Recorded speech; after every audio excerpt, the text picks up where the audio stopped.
نامت يوم 4 اكتوبر سنه 15 اكتوبر. يعني احنا ممكن نكون مش في 2026 حاسبين السنه غلط. حبكت، يعني اول ما السنه تبدا نحط خطط ونكتشف في اخرها ان احنا ما عملناش ليه.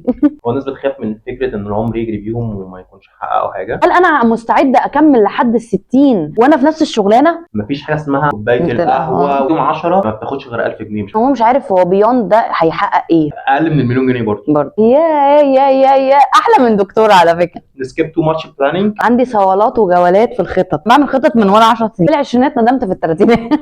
اوقف شغلي واروح اعمل مزرعه. بص انا مش جايه تاني. لما بتحطي هدف اول حاجه بتاخدي اكشن. انا ايه الحياه اللي انا عايزه اعيشها عشان لما اوصل 60 سنه ابقى راضي عن حياتي وما ندمش على العمر اللي ضاع. شغله ناجح جدا، حياته ناجحه جدا، بس هو مش مبسوط. بس هو مش مبسوط. اخر دكتور رحت له قال لي اعملي مديتيشن، عايزه اقول له طب ما تقول لي صلي. بنسبه كبيره بتبتدي من المظهر والبادي لانجوج بتاعك. ايه انطباعك الاول عني اول ما عرفتني؟ غالبا بيكون انطباع مختلف عن الحقيقه. ليه؟ ال10 نقط اللي اتكلمت فيهم تقريبا دول تركيبه كل حياتنا، خطوتين بالظبط ما بينك وما بين انت تبدا عاده جديده. سر تحقيق الاهداف الحقيقي ماذا بعد؟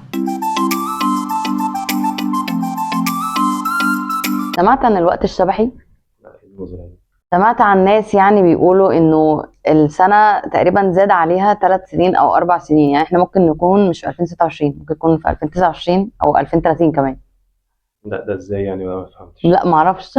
انا بسالك عندك فكره عن الموضوع ده عشان انا سمعت عنه اراء كتير. لا انا عندي فكره عن حاجه تانية. في حد كان اتكلم عن قصه كده ان هو التقويم في فتره كده هو تتشال 10 ايام. لو رجعنا مثلا بالزمن مش فاكر ل 1500 وكام كده، كان في ناس نامت يوم 4 اكتوبر صحيت 15 اكتوبر. هم شالوا 10 ايام او 11 يوم من التواريخ. يعني ده حصل؟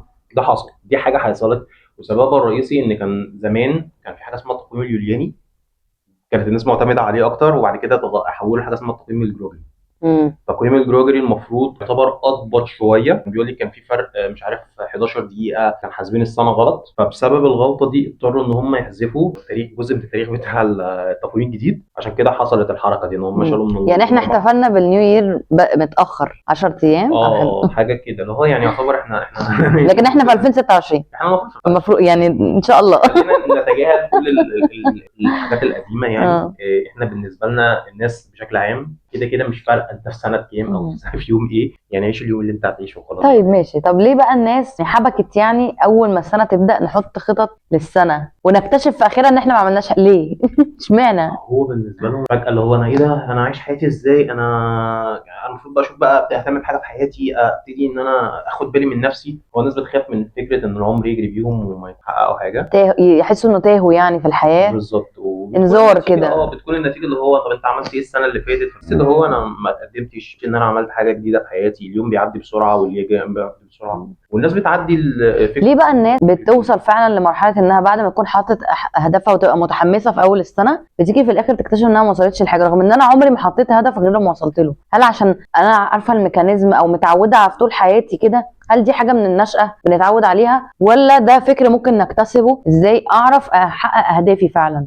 ما احطهاش وخلاص. هقول لك على حاجه، يعني في احصائيه احنا مش هقولها رسميه، هي مش احصائيه رسميه بس احصائيه من الناس اللي انا تفاعلت معاها في حياتي يعني بشكل عام. انا تفاعلت تقريبا مع كل فئه. في 50% من الناس لا عنده خطه ولا عنده اصلا هو عايش يوم بيوم، وظروفه مش قادر اتخيل ازاي حد يعيش. هو ظروفه اصعب من ان هو يتخيل ان هو يقعد يحط اهداف والكلام ده، يعني عايش يوم بيوم بالظبط.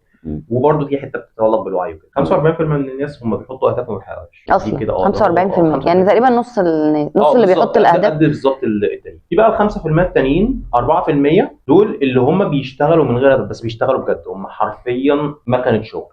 دول هتلاقيهم لايف ستايل، يعني لايف ستايل هو باختصار. يعني هتلاقيه لو هو بيروح الجيم، هو بيروح الجيم مش هدفه فورمه ومش هدفه حاجه ليها علاقه، هو بيروح الجيم عشان يلعب رياضه، هو بيحب الرياضه. هتلاقي واحد تاني بيشتغل هو بيحب الشغل، هو بالنسبه له سيبه في الشغل للابد وهو هيقعد يحرق. بس الاهداف مش شرط تكون عن الشغل، ممكن تكون عن النفسيه، عن الشخصيه، كل حاجه. بس هو الفكره كلها ان هو الناس دي بتبقى فاهمه كويس قوي ان اللايف ستايل بشكل عام هو عايش لايف ستايل مريح بالنسبه له، بيعمل اللي هو عايزه، بيحب اللي بيعمله.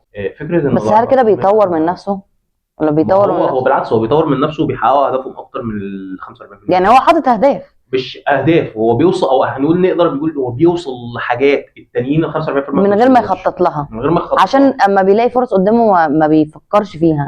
هو بيخبط على كل الابواب. تمام. ومفيش حاجه اسمها باب بيتفتح لي ما بدخلوش، مفيش حاجه اسمها انا فرصه اتفتحت لي ما اكسبهاش. دايما عنده شغف. انا بالنسبه لي طالما في علم او مهاره جديده او شغل جديد هكتسب فيه خبره او انا هكتسب. خلتني اتخيل حياتي فعلا. اول ما بدات بشتغل ما كنتش بختار ولا بنتقي اي حاجه، يعني انا بسال نفسي انا ليه اشتغلت في صيدليه اصلا؟ ليه يعني؟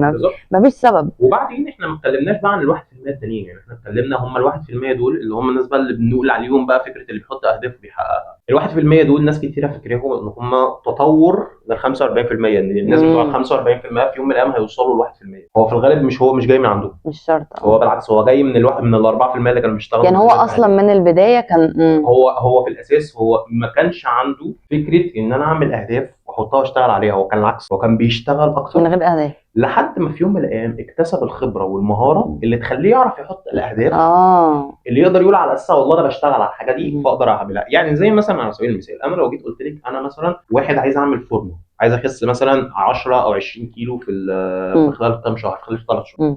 وانا قلت مثلا هلتزم بدايت ورياضه، دي ابسط حاجه ممكن نتكلم فيها. رياضه ودايت بالظبط. فدلوقتي 20 كيلو ده هدف، ده جول.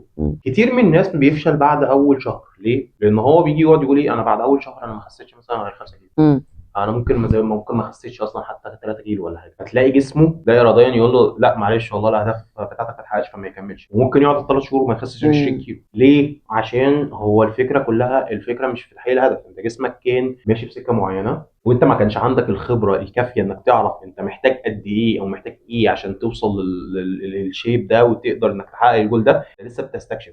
على عكس الرياضي بشكل عام بيبقى عارف كويس قوي ايه التمارين اللي انا هعملها، الاكل اللي بالظبط هاكله بالشعره ايه، طيب حياتي هيبقى عامل ازاي من اول ما اصحى الصبح، النوم بتاعي هيكون شكله عامل ازاي، لما اخرج مع اصحابي هاكل ايه وما اكلش ايه. الحاجات دي كلها هو اوريدي اتبرمج على لايف ستايل مختلف. يبقى يعني مستنتج كلامك انه دي حاجه ممكن تحصل من النشأة، ان هو ما صحيش من النوم لقى نفسه رياضي. هو ممكن يكون عيلته اصلا باباه ومامته علموه انه يعمل ده بشكل دوري باستمرار، او هو لما بدأ يكبر شويه يبقى ناضج وعنده اختيارات بدأ يختار ده من غير ما يحس، بس بناء على كده تعود على ده فكبر على كده. بالظبط. يعني ده من الصغر. أنا شفت ناس كتير قوي. يمكن انا لما كنت بروح الجيم وكده انا فعلا شفت ناس كتير اللي غيرت حياتها بسبب ان هو بيحب الجيم. هو هدفه الاساسي وممكن ما ينامش اليوم قبل ما يروح الجيم، حتى لو هو تعبان، حتى لو هو مرهق. هو شايف ان دي حاجه هو ما يقدرش يعيش من غيرها. خلاص اكله وشربه هو ما عندوش اي مشكله خالص في نوع الاكل اللي بياكله. هو كده كده هياكل اكل هيلثي اغلب الاسبوع، وهيجي في اخر مثلا لو هيعك بالعقل.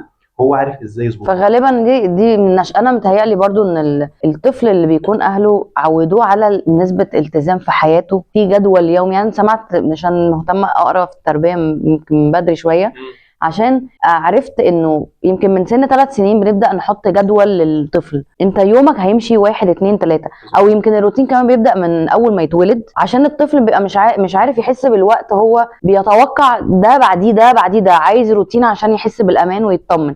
لما بيكبر شويه انا بقول انه ده بيبدا من البدايه خالص، من اول الروتين اللي هو يطمنه انه انا عارف ان انا بعد ما هاكل هنام، وبعد ما هنام هصحى هاكل او هلعب او كده. هو حافظ روتين معين، وقبل ما النوم في حاجات معينه بتهيئ مخه انه داخل في النوم، فهو اتعود على كده. ولما هيكبر شويه على سن ال3 سنين هو بنبدا نعرفه يعني ايه جدول، وانه احنا الساعه كذا هنعمل كذا، بس هو برده مش فاهم يعني ايه ساعه، فبنرتبها يعني بالاولويات، هو حاجه وراها حاجه وراها حاجه. فبينشأ في بيئه اوريدي فيها نظام، فبيبقى متعود على الروتين الحياه ده من البدايه، فبيكبر على انه انا هعرف التزم، فبيعرف يلتزم في الصلاه، يلتزم في المذاكره. هو خلاص عنده حاجات معينه كده بلوكات يوميا. هو جزء من حياته بشكل عام. هو ما يقدرش يعمل زي ما بالظبط كده احنا بناكل وبنشرب. في ناس يقول لك انا ما اقدرش اعمل مثلا اصحى من النوم غير وكوبايه القهوه هو ناسي ان دي كانت عاده اصلا هو كونها. ان كان في ايام ما كانش بيشرب قهوه وكان عادي ماشي بدماغه. الناس مثلا اللي بتفطر هو اتعود فترات طويله انه بيفطر، وان الفطار ده لازم يبقى في الساعه اللي هي قبل ما ينزل، مع ان في ناس تانية ممكن تنزل من غير شغل ما يفطر اصلا ولا يفرق معاه الفطار. طب ايه اللي بيخلي الناس تكتسب عاده؟ دي حاجه مهمه. باختصار هو انه بيكرر الفعل بشكل كبير. كام يوم مثلا؟ هو الاساسي في دراسات كتيره بتتكلم في الموضوع ده، بس مين لي ال 21 يوم هم الكسر الاساسي.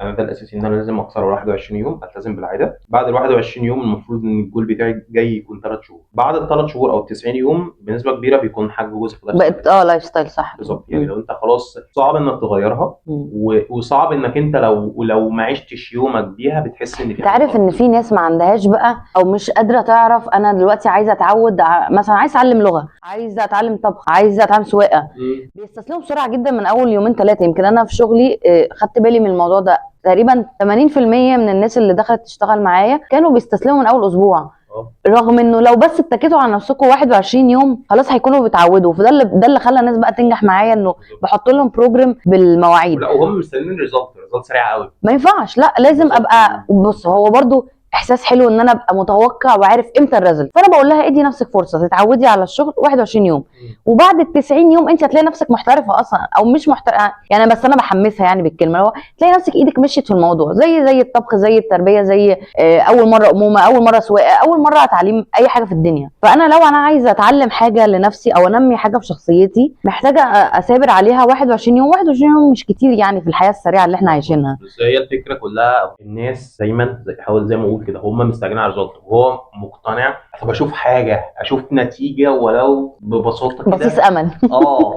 هو مستني ده، وهو ما هي ما بتظهرش خالص. ممكن نكتشف، يعني انا كنت بتكلم مره في سيشن من التريننج اللي احنا كنا بنعمله، فكره ان انت لو معاك، جيت قلت لك خد مليون جنيه دلوقتي، وجيت قلت لك لا طب انا هبتدي معاك مضاعفه بتاعتك، انا هديك النهارده جنيه، بكره اتنين، بعد اربعه، وهفضل اضاعف لحد ما نوصل ل 21. اكيد طبعا هختار ده. خلاص الناس كلها نظريا تبان الشكل، احنا ممكن انا لا اديني دلوقتي. فضلت احسبها معاهم لحد يوم 15 او لحد يوم 10، انت ما بتاخدش غير 1000 جنيه، مش هتجمع غير 1000 جنيه. بعد يوم 15 هتلاقي نفسك ان انت ما وصلتش غير 100000 جنيه. على ما توصل ليوم 20 يا دوب هتكون عملت اقل من المليون جنيه برضه. بعد اليوم ده، بعد ال 21 هتكون عملت بس كده، هي دي. فاجئت اللي هو باختصار ان ده النتيجه اللي بنسميها، حتى النتيجه في حاجات النتيجه التراكميه هي الافضل. ودايما الناس اللي ناجحه في حياتها بتبقى عندها قاعده اسمها بيقول ايه follow excellence success will chase you. اتبع الالتزام او اتبع الامتياز، انك تكون ليك لايف ستايل متميز اول حاجه، وبعدين انت كده كده النجاح هيجي لك. صح. وبعدين انت كمان، انت في ناس كتير قوي مستغرب ايه مثلا الاقي حد 18 سنه 19 سنه ويحط اهدافه، وانت خدت خبره في الحياه فين عشان تفضل توصل؟ ممكن يحط اهداف على قده، مثلا عايز اكون صحاب، عايز اتعلم لغه جديده، ماشي، اتعلم سواقه، حاجه مهمه، حاجات بسيطه. برضه حاجات دي برضه مهارات، او الحاجات دي ممكن اقول انا عايز اكتسب مهاره، ده هدف حلو. انا لما اتكلم في حاجه زي دي انا عايز اكتسب مهاره،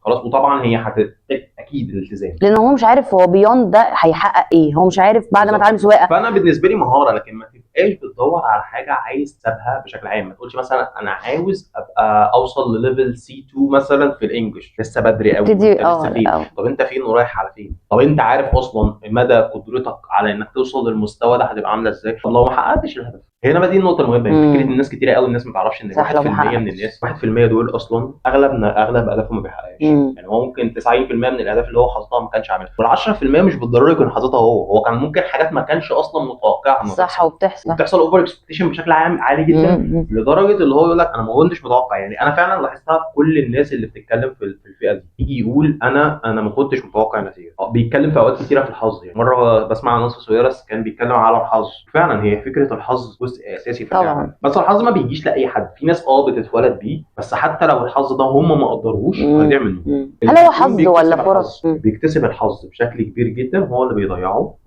وواحد كتير فهم الحظ انه لا انا تعبت واشتغلت ووصلت لمستوى ان الحظ لما الفرصه بتجيلي انا بقدر اكتسبها صح، اكسبها صح. طب هل هو حظ ولا فرص؟ هي باختصار. خدي بالك من حاجه، وانا لو الفرص بشكل عام مش هتيجي لواحد ما اشتغلش على نفسه، يعني ما بتجيش واضحه عامه، بتبقى غامضه. لا ما فيش فرص اصلا، مش هيحصل له يعني هو مش هيحصل له فرص لسبب بسيط. يعني كلمه فرصه دي كلمه عامه قوي لفكره ايه. ما هو انا ممكن دلوقتي اتفرج مثلا، اكون داخل على النت الاقي مثلا كورس الماني، تمام. طيب ايه اللي يدفعني ان انا اتعلم الماني؟ والله يا جماعه ده الالماني بيشتغلوا في الكول سنتر بياخدوا مثلا 50000 جنيه في الشهر والكلام ده كله. طيب جميل، اتعلمت الماني، هل انا حابب الالماني؟ انا بالنسبه لي الناس شفتها اللي بتتكلم الماني مثلا او كده، هو اللغه يبتدي يقول لا والله انا بحب اللغه اصلا. ليه؟ لان في النهايه انت هتقعد حرفيا 12 ساعه في اليوم او 8 ساعات حتى ادنى بتتكلم مع ناس بتشتكي لك طول الوقت، تقعد بتقوم بوظيفه هي اصلا سيئه بالعربي فما بالك بالالماني بعدها بقى. تمام. ولازم تكون فلوينت سريع، بتفكر كويس بالالماني، تقدر ترد عليهم بشكل حلو، لانك باختصار دي هتبقى شغلانه. فانت ما ينفعش تبقى حاطط عبء ان انت اصلا كاره اللغه ومش عارف تتعلمها وحاسس ان انت طول الوقت متضايق منها، وبعدين تقول انا عايز اشتغل، ما هو مش مشكله الفرصه هتعوض. غالبا لا. غالبا لا. ودي كتير من الناس انا شفتها. يمكن كنت بتابع من شويه من فتره فكره محمد نجاتي. محمد نجاتي هو اللايف ستايل بتاعه حرفيا عباره عن حاجه هو عشوائيه لا اراديه. لا له بيزنس معين انت تقدر تقول فيه ده تراك محمد نجاتي بتاع سبحان الله ربنا رزقه. بس هو في فترات كتيره اتمرمط اكيد، ومرمط نفسه مرمطه لدرجه ان هو ما كانش شايف. ويمكن هو كان قال في البودكاست بتاعه انا ما كنتش شايف ده اللي بيحصل. وابويا نفسه كان قاعد بينتقد اللي هو انت بتعمل ايه؟ اللي هو انت عايز ايه؟ طيب انت ايه رايح على فين؟ ايه اللي انت بتعمله؟ ما تكمل في شغلانه الهندسه والويل. فاضطر ان هو طب انا هشتغل في الهندسه علشان ارضيه بس، لان هو باختصار ما ينفعش ان انا ابقى مش هننكر ان ده فاده برضه، هننكر ده فاده اكيد. ما لا هو بالنسبه له هو كان اول ما لقى الفرصه انه يطلع من الهندسه طبعا، بس فادته برضه نظرته للحياه وطريقه حل المشاكل، طريقه الدراسه في الكليه عامه. انت كمهندس اكيد فاهم اللي انا بقوله. طريقه حل المشاكل هتخليه يفانكشن الحياه والمواقف اللي بتحصل له غير واحد ما درسش هندسه. بص هقول لك اكيد يمكن انا منحازه شويه للمهندسين. اكيد. بس الفكره كلها في حاجه مهمه بشكل عام. هي طبعا هي مبنيه اصلا في الاساس على التحليل والبروبلم سولفنج. دي مهاره تعتبر هي اقوى مهاره موجوده في السوق بشكل عام، مهاره في الحياه بشكل عام. طب انا عايز اسالك سؤال بقى مضحك، يعني بيعملوا نكت على المهندسين يقول لك لازم المهندس يعرف الناس ان هو مهندس في اول 5 دقائق بعد ما يقول اسمه. ده صح؟ يعني انت بتقول للناس هاي انا اسمي عمرو انا مهندس. يعني قبل اسمك كمان يا جماعه انا مهندس عمرو. على فكره انا فاكر كويس قوي اول مره لما جاها يعني في اول سنه خالص. لا انا لما انبسطت قوي لما سمعتها كان المعيد بيكلمني فبيقول لي بص يا باشمهندس انا حسيت كده اللي هو يا فلا فعلا هي في حاجه برضه مهمه. هي احساسها حلو. هقول لك ليه. انا جربته لما كنت بدرس ديكور، فاكر كنت بشتغل في التشطيبات، فلما كان يتقال لي يا مهندسه يا احلى من دكتوره على فكره. يعني في ناس تقول لي يا دكتوره عشان مجال التجميل وكده، فبتكلم في جزء الاستشاره التجميل، فالناس ساعات بتخلط ما بين ده وده. فدكتوره مش زي مهندسه، لا هي مهندسه كده اشيك. هو على حسب برضه. يعني انا بالنسبه لي الاثنين كويسين، الالفاظ حلوه مش وحشه. بس الفكره كلها الفكره فعلا في المهندس. هو انا ممكن اقول يمكن انا لما درست بره الموضوع بتاع التايتل ده مش فارق قوي. اكيد التايتل ده تايتل المهندس، يعني تايتل دكتور مهم. خصوصا لو حد معاه بي اتش دي لازم التايتل بتاع الدكتور ده بيحطه قبل الاسم بتاعه. لكن لقب المهندس مش فارق قوي. يعني مجال زي مجالات كتير. بس احنا بشكل عام بطبيعه الحال هي في كده كم مهنه في مصر تقدر ان هي تدي الرونق بتاع او فكره احنا حبيناها مش وحشه. طب نرجع بقى بص انا جمعت شويه حاجات عن الخطط. ليه بقى انا واحده عندي صولات وجولات في الخطط؟ ده انا عشت عمري كله بعمل خطط من وانا 10 سنين. وكنت محتفظه بورق كتبت فيه اهدافي وانا صغيره ونسيت الورق ده في بوكس قديم بقى، ولما عزلنا خلاص فضاع. ولما جينا اتجوزنا بقى فانا بجمع حاجتي تاني بقى عشان اشوف هاخد ايه ومش هاخد ايه. اكتشفت الورق ده وسرحت في الذكريات، لقيت بقى ورقه انا كاتبه فيها حاجات جميله جدا. انا كنت ساذجه قوي، طفله لسه في ابتدائي، كاتبه انا عايزه يكون عندي صحاب كتير، انا عايزه اكون شاطره في المدرسه، انا عايزه اكون مثلا شخصيه اجتماعيه. انا اصلا كنت اجتماعيه بس كنت بقى حاطه ده هدف يعني مهم بالنسبه لي. انا عايزه اعمل صحاب كتير وفعلا عملت صحاب كتير جدا. عايزه اتعلم لغه تانية اتعلمت، عايزه اشتغل كذا كذا كذا اشتغلت، حتى لو ما اشتغلتش الحاجات اللي انا كاتباها بس اشتغلت في الفيلد بتاعها عامه، جربتها حتى لو اخدت الاكسبيرينس. كان نفسي اشتغل في الديكور، دخلت فنون درست مع كليتي في بيزنس بقى وكليتين مع بعض لان ده كان شغفي، ورحت اشتغلت فيه ورحت خدت كورسات في نفس المجال بقى اطور من نفسي اكتر فيه. فكل حاجه كتبتها وكتبت حاجات عن شخصيتي اكتر. يعني يمكن الورقه كلها عشان طبعا طفله ما هتعرف ايه في الدنيا، كتبت ان انا عايزه اسافر اتعرف على بلاد جديده وثقافات جديده. كتبت الصفات الشخصيه اللي انا عايزه لما حد يقول انجي يوصفها ازاي. دي جدعه، دي طيبه، دي الناس بتحبها، دي يعني بتعرف ربنا في كل حاجه، عندها ضمير. شويه صفات كده كتبتها وما شاء الله اتبسطت قوي ان بعد 10 سنين الحاجات دي عملتها بلا وعي ومن غير ما اكون محمله لها خطه ولا قبل ما اكتسب خبره ان انا دلوقتي بقى انت خدتي اكشن. لا مش عارفه ومش عارفه ازاي. انا مستي ان فكره ان انت لما بتحطي هدف اول حاجه بتاخدي اكشن. ايوه صح، تحطي له كتير. يعني انا بالنسبه لي يمكن دي الجزء اللي احنا كنا بنتكلم فيه اكتر، ال1% اللي انت قلت عليها، فكره ان احنا او ال4%، نسكيب تو ماتش بلاننج. يعني ليتس جيت تو اكشن. خلاص بقى احنا مش هنقعد لسه نقعد نكتب بقى كتير ونقعد نخطط. يعني هو هفكرك بموقف. مش انت مره جبت لي هديه فايلن؟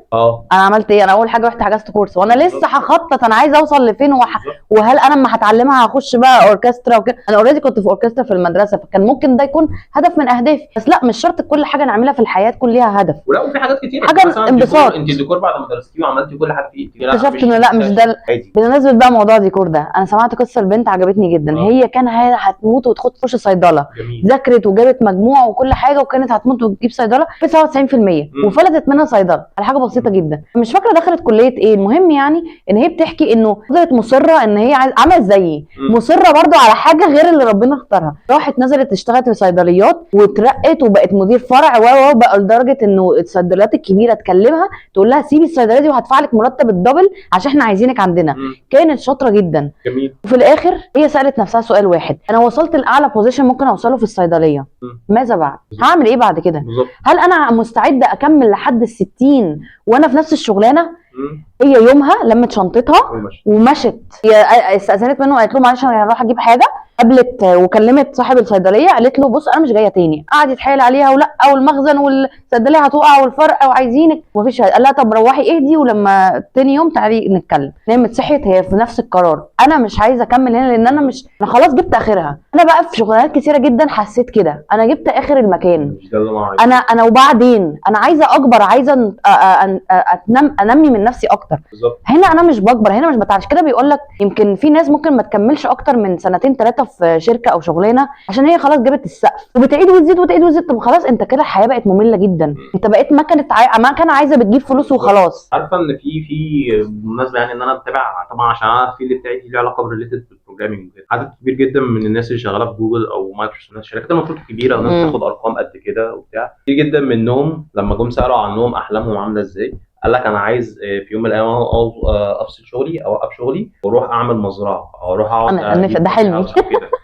هو وفعلا في كتير جدا من الناس منهم بالذات ياخد القرار ويبتدي ان هو يجيب يا بيتش هاوس يا يجيب كانتري سايد هاوس اللي هو منزل ريفي ويجيب مزرعه ويجيب يربي حيوانات ويربي ابقار والكلام دوت كله، يشتغل في حاجات اصلا بعيده كل البعد عن مجال البرمجه اللي هو انت اللي هو مش هيشتغل وكودر وتوصل للليفل ده، توصل للناحيه دي. تاني الفكره كلها ان هم بيبصوا للموضوع من ناحيه والله انا فعلا هو في فتره كده هو الانسان بيقعد يشتغل فيها هو خلاص انا ما عنديش تارجت ما عنديش جول. هو مش هيشتغل لما يجيب المزرعه، هو هيقعد يريح. هو حتى مش بيلاقي الحق على فكره، بيعملوا بيزنس من وراها وبيبيعوا ممكن، بس هو مبسوط هناك. راحه برضه راحه مبسوط هناك لسبب بسيط.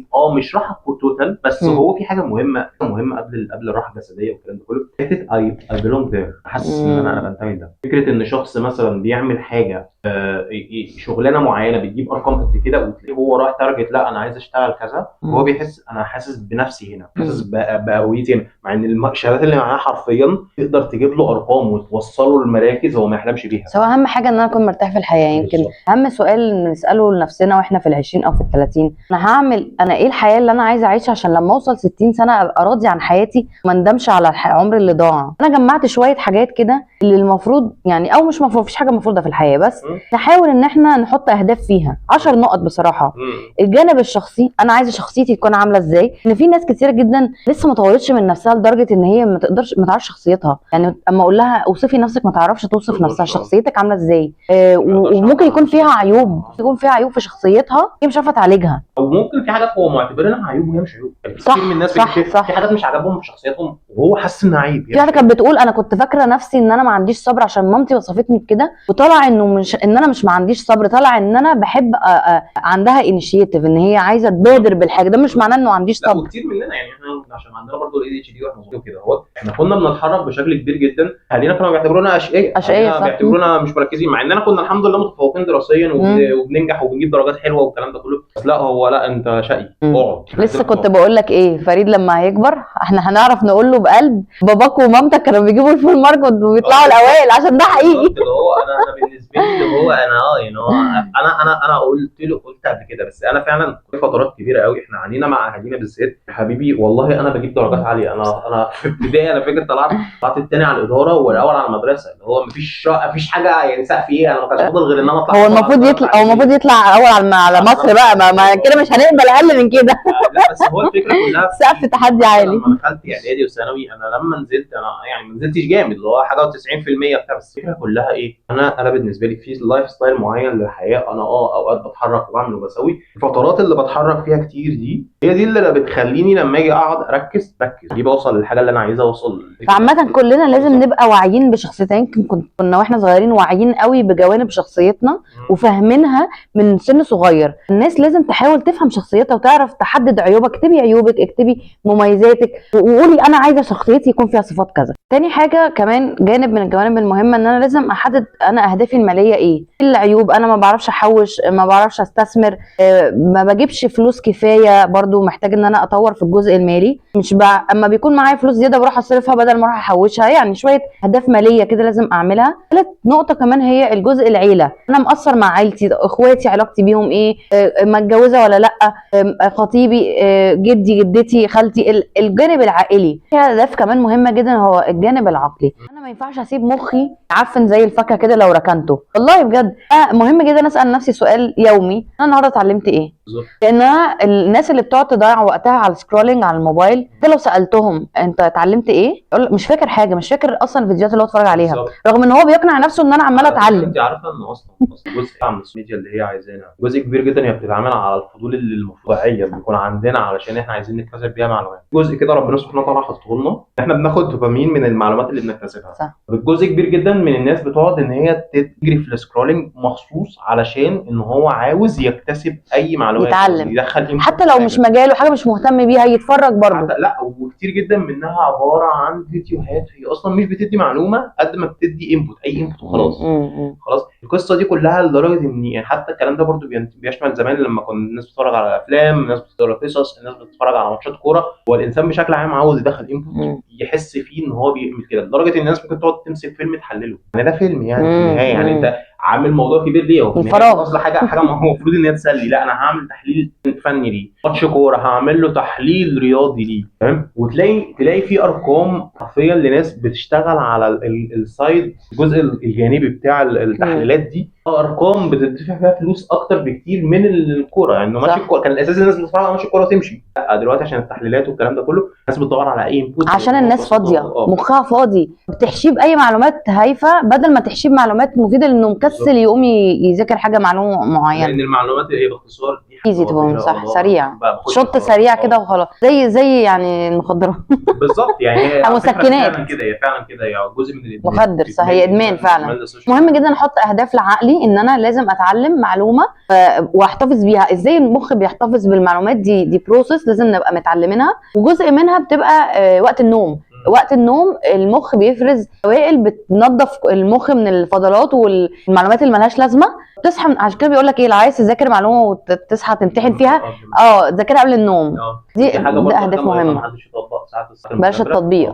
يعني نام كويس قبل الامتحان، نومك احسن بكتير من انك تطبق يعني الا مش هتفتكر اصلا اي حاجه ذاكرتها. المخ بيتخلص منها. يعني في جانب كمان هو المهني بقى للناس بقى اللي خلاص مثلا خلصت الثانوي وداخله على جامعه. انا بصراحه بشجع الناس اللي تشتغل بدري من الجامعه. انا كنت بشتغل من قبل الجامعه. بس لو برضو شرط من الشروط المهني يعني ما تستعجلش على انك تحط الاهداف دي وانت لسه في سن صغير. حاول على قد ما تقدر ان انت تشتغل خبره بشكل كبير، علم السوق، استكشف مهاراتك اكتر، فاهم؟ ما تاخدش المهني دي. يعني اغلب الناس اللي بنقول نحط مهني، يمكن احنا لسه شايفين مقال عن الموضوع ده، ممكن تبتدي تحط مهني في الثلاثينات ساعات في الاربعينات، يبتدي يدور على ان هو يحط هدف مهني يعني. لا احنا هيبقى عنده اختيار احسن لانه خلاص جرب كذا حاجه، عارف بيحب ايه وما بيحبش ايه، شاطر في ايه. يعني زي ما قلنا لكم كده المثال بتاع انا كنت بحلم ان انا اشتغل في مجال الديكور ودرست فيه وتعمقت واشتغلته، بس اول ما اشتغلته لقيت نفسي لا ايه ده مش هو ده. لازم تدوا نفسكم فرص جربوا حاجات كتيره جدا، حاجات مالهاش اي علاقه ببعض، لحد ما انتوا هتلاقوا نفسكم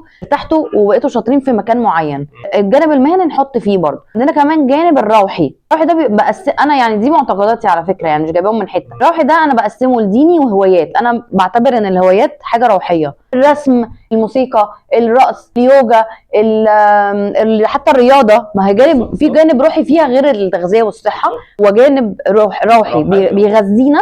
انا لما قعدت فتره كبيره جدا مش برسم ورجعت ارسم تاني، لا انا بحس براحه نفسيه خطيره يعني. كتير قوي يعني الناس فعلا اللي بتبتدي، الناس اللي ما عندهاش هوايات بشكل عام بيكون عندهم فعلا ازمه في انه يحدد هويته. الناس اللي ما عندهاش هوايه واضحه يكون فعلا بيعاني من فكره انه ما عندوش هويه، بالتالي اي حاجه بقى عمليه او كده. يعني انا شفت ناس كتيره فعلا بيوصل للاربعينات والخمسينات شغله ناجح جدا، حياته ناجحه جدا، بس هو مش مبسوط. بس هو مش مبسوط، هو مش عارف، فاضي، هو هوايه. بيقعد لوحده لازم يقعد يتفرج على تلفزيون، يشوف موبايله، ما بيقعدش يعمل حاجه بتاعته.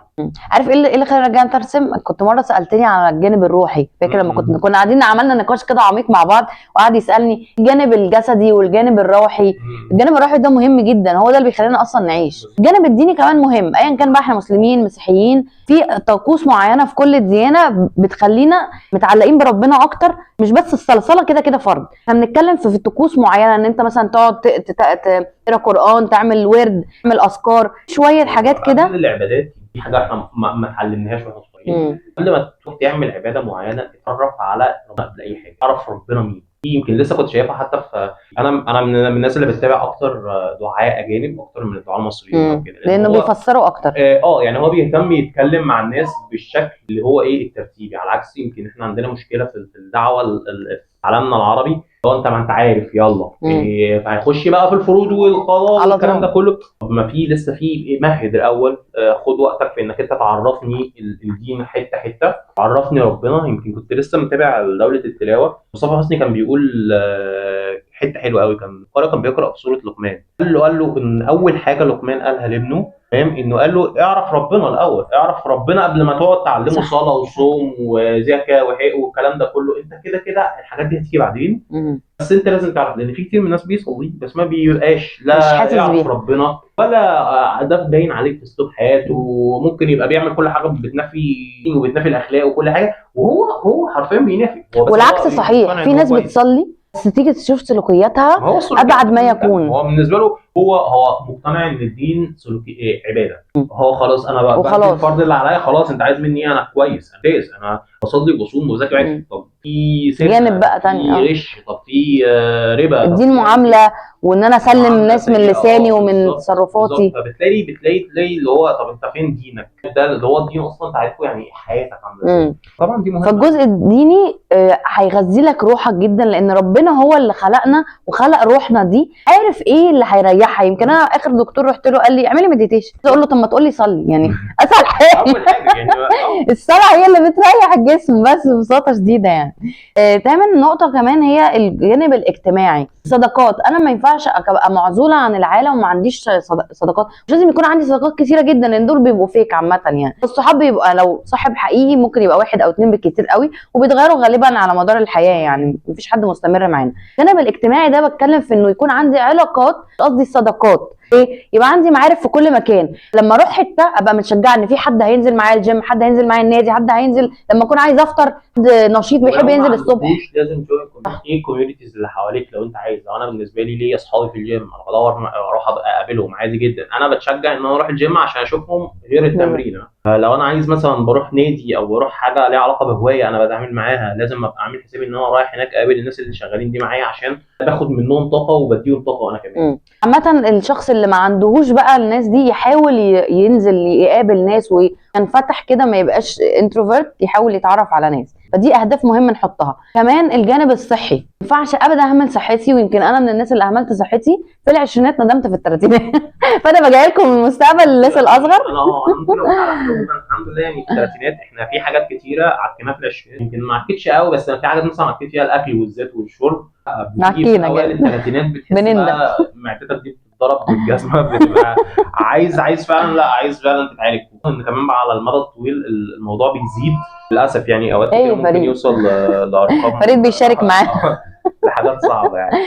اهتموا بصحتكم، اكلكم كويس، شربكم كويس. على فكره عايز اقول حاجه مهمه بقى، جزء من اللايف ستايل اللي احنا بنتكلم فيه في تحقيق الاهداف ان الناس دي تهتم بصحتها، اكلها وشربها مهم جدا. يعني كان في مره حصل ان كان في برضه حد من الناس اللي هي مشهوره اتكلم ان هو قعد يوم من الايام يشتغل لحد ما في يوم من الايام فجاه لقى نفسه ان هو في مستشفى. في اصحابي يا جماعه قالوا له انت كنت في وسطنا وقعت، فاتفاجئ ان هو حصلت له غلطه ربي تمام، وهو كان لسه في الثلاثينات.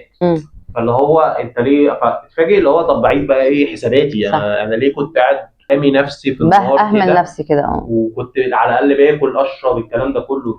في حاجات مهمه قوي يهتموا بيها قوي، الاكل والفيتامينز، لانه هي لو مش رفاهيه في العشريات هتبقى اجباريه بعد كده، هتبقى اجباري بالظبط.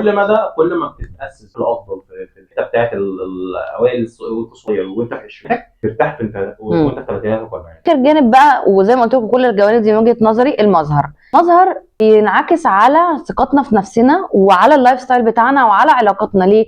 الوش، شكلك هو عنوانك. الناس قبل ما بتعرف اسمك وقبل ما تتعامل معاك بتشوف شكلك، غصب عننا ويجادج، مش بقصد بس ويجادج، ان احنا بنقول الشخص ده شكله مهندم، شكله ابن ناس، شكله محترم. حد تاني مبهدل مفعكش نقول ده شكله مهمل، ما نرتاحلوش. الناس بتحكم غصب عن، حتى يقول لك ايه دايما، ايه انطباعك الاول عني اول ما عرفتني؟ غالبا بيكون انطباع مختلف عن الحقيقه. ليه؟ ده جزء منه مظهر. ويمكن انا اتقرصت من الموضوع ده، ان جيت في فتره اهملت مظهري جدا، وده انعكس على اسلوب حياتي، على صحتي، على ثقتي في نفسي، على علاقاتي، على كل صدمت ان ده كان سبب. بيسموها اورا، اللي هو الاورا. اورا دي اللي هي بالظبط الهاله اللي في الانسان كده هو بشكل عام. بنسبه كبيره بتبتدي من المظهر والبادي لانجوج بتاعك. وعايز اقول لك على حاجه، اي فرصه احنا بناخدها في حياتنا وبتضيع علينا نسبه 90% بتبتدي من اول لحظات ممكن نتقابل فيها. ممكن حد يوظفني في مكان لمجرد ان شاف شكلي مناسب للمكان ده. وعموما اصلا بنسبه كبيره في الشغل زي ما بقول انت بيحدد بشكل عام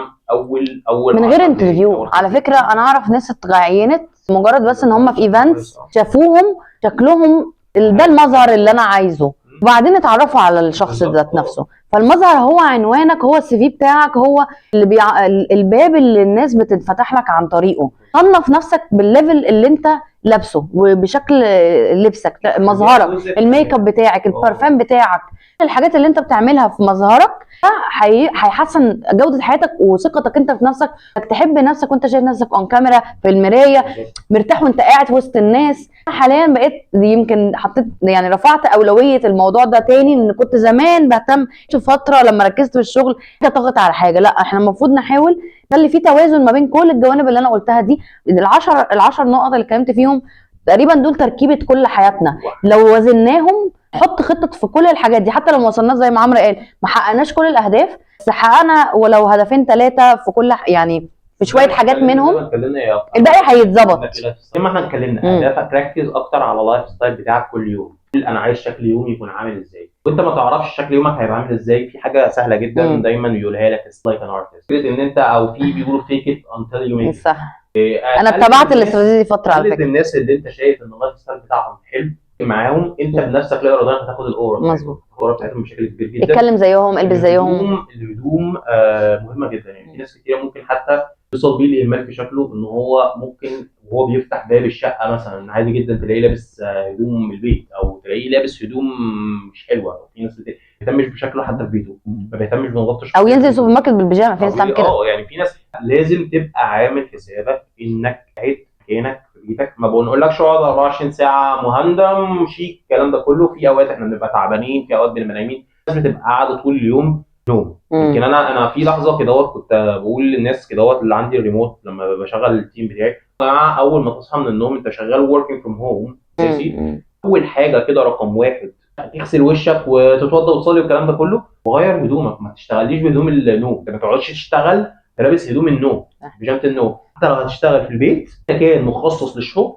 مكان مخصص للشغل ده انت هتقعد له بهدوم ثانيه غير هدوم الشغل. مش لازم تلبس قميص وبنطلون، ولا عادي البس كاجوال عادي جدا، بس تلبس كاجوال ينفع يتخرج بيه. حسس نفسك ان انت خرجت، حسس نفسك ان انت طلعت من اوضه النوم، دخلت في اللي بيسموه الورك مود، اللي هو فكره ان مود الشغل بقى، وبدات اشتغل والكلام ده كله. طبعا المشكله دي يعني انا بشوف ناس ساعات في اوقات كتيره ممكن يروح شغله بشكل لا اراديا بشع. او انا كنت بشتغل لما كنت بشتغل في في شركه بره، او لما كنت حتى بروح الجامعه لما رحت الماجستير، دايما كنت ببقى مهتم بلبسي. ما اقعدش اطول وقت كبير جدا في الهندمه، بس في النهايه انا بهتم ان انا يبقى شكلي كويس، ريحتي كويسه، بتعامل مع الناس بشكل كويس، يشوفني ما يحسش ان هو متضايق او قرفان، او حاسس ان هو لا في حاجه انا مش حابب اتكلم مع الشخص ده. لان فعلا الفيرست 5 مينتس باي حد بشكل عام بتبقى هي مظهر. اول حاجه تبني علاقه بعد كده مع الناس بتفضل مع الوقت بقى. عايزه اختم بقى بسر تحقيق الاهداف الحقيقي.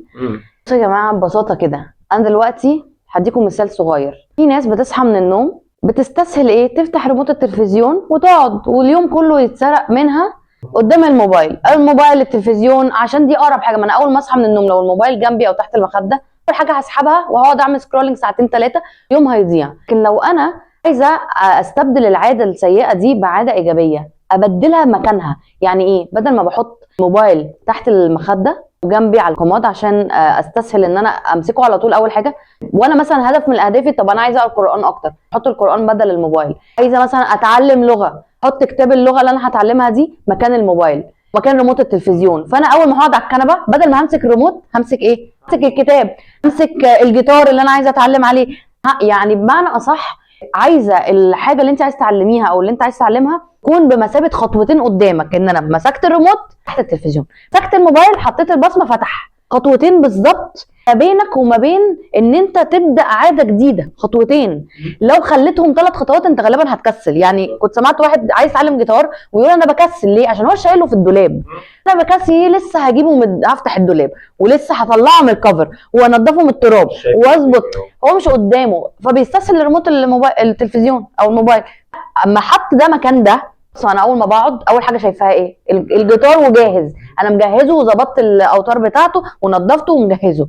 قيسوا على كده، بديكم مثال سهل. قيسوا على كده اي حاجه عايزين تعملوها. عايز تعلمي طبخ، عايزه تنزلي تلعبي رياضه، حضري الطقم بتاع اللبس اللي انت هتنزليه وشنطتك الحاجه لازم جاهزه قبل ما هو قدام عينك. الكوتشي انا بالنسبه لي بمجرد ما برجع من التمرين معروف عندي سكه، بخش كده الهدوم اللي اتمرنت بيها بتتحط في الغسيل. اول ما بطلع كده بيبقى في طقم جديد بتاع التمرين اللي هو بتاع بكره، بحطه الشنطه بتاعتي بيبقى فيها بقى التمرين، فيها الفلت اللي هو بتاع الظهر، فيها الجلافز بتاعتي، فيها كل حاجه. التمرين بتفضل بحاجتها جاهزه ومفيش اي حاجه بتتغير عشان انزل على طول. النقطه المهمه لان 99% من الوقت انا حرفيا بكره الساعه اللي هنزل فيها التمرين. صح، كلنا كده. قبل التمرين بتكون حاله بشعه يعني. وبعد ما بتنزل تقول الحمد لله ان انا نزلت. بعد كده برجع جسمي مدغدغ تعبان جدا. فاهم حاجه تسهل على نفسك خطوه النزوله دي، اللي هو انا مش هدي وقت لمخي اخد القرار انا انزل ولا ما انزلش. ما اختار جيم قريب من البيت، ما اختارش جيم انت هتركب له مواصلات، جيم يكون الكوتش بتاعه كويس، بس اللي فيه ضطاف. دي بتفرق جدا في المساعده بتاعتك، لانك انت فعلا هتفرق بعد كده في انك انت بتكمل في التمرين. بيفرق معاك نفس القصه، بتفرق في اي حاجه بقى لها علاقه بشغلك، بدراستك، باي حاجه ليها علاقه بالكلام ده كله. لازم تكون في عندك حاجات تانية اضافيه معاها. انا كنت وانا قاعد بذاكر انا ليا بلاي ليست معينه، انا عارف ان انا لو شغلتها هخش في المود او الورك كده. طقوس مكان معين، انا المكان ده مش هقعد فيه غير لما هقعد اشتغل او اذاكر.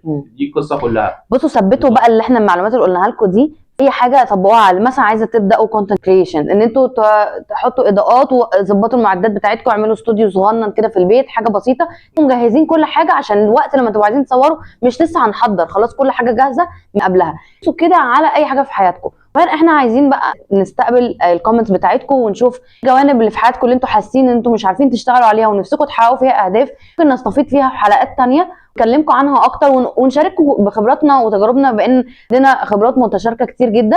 احنا هنستنى الكومنتس بتاعتكم وقولوا لنا رايكم في الحلقات ايه، قولوا لنا الحاجات اللي احنا محتاجين نتكلم فيها في حلقات جديده. بقى للسنه دي عشان السنه دي فيها فعلا اكشنز كتير. اتمنى منكم فعلا ان احنا نيجي في اخر السنه تقول لنا قبل ما يقولوا حققنا هدف كذا او حققنا هدف كذا، يقولوا لنا احنا غيرنا اللايف ستايل، لان ده الاهم. اهتم قوي باللايف ستايل اليومي بتاعك، اهتم كويس ان هو يكون شكله بوزيتيف. انت لا اراديا انت هتحس بعد كده بالاختلاف في حياتك. سهلت عليكم خطوتين، عملت كل حاجه خطوتين، اليومك كله هيتغير. في سر كمان هنزله لكم، يعني برضو ازاي تخلوا يومكم مختلف وسهل وسريع ما يكونش بيضيع وقت. السر ده عملتوه بقى فيديو على التيك توك هينزل برضو، اللي مش متابعنا هناك يدخل يتابعنا على التيك توك. باي باي.